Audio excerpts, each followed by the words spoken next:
నిజామాబాద్ జిల్లా సిరికొండ మండలం కేంద్రంలోని చిన్న వాల్టర్ గ్రామంలో ఆదివారం రోజున ఎన్ఆర్జీఎస్ 5 లక్షల సీసీ రోడ్ల పనులు కాంగ్రెస్ గ్రామ శాఖ అధ్యక్షులు ప్రారంభించారు. ఈ సందర్భంగా మాజీ సర్పంచ్ మైపాల్ మాట్లాడుతూ చిన్న వాల్టెట్లో గత ప్రభుత్వ హయాంలో కాలేని పనులు కాంగ్రెస్ ప్రభుత్వం వచ్చాక మళ్లీ పనులు చేపిస్తుందని ఆయన తెలిపారు. ఈ సీసీ రోడ్ల ప్రొసీడింగ్, డ్రైన్ ప్రొసీడింగ్ ఇచ్చిన మన ప్రియతమ నాయకులు రూరల్ ఎమ్మెల్యే రేకులపల్లి భూపతి రెడ్డికి చిన్న గ్రామ ప్రజల తరపున ధన్యవాదాలు తెలిపారు.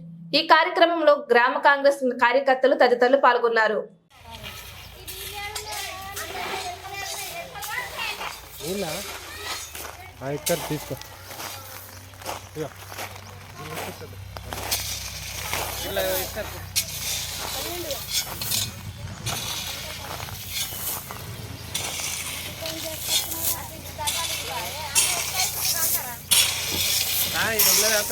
సైడ్ లేన్ లేదు కదా అలా ఏంటి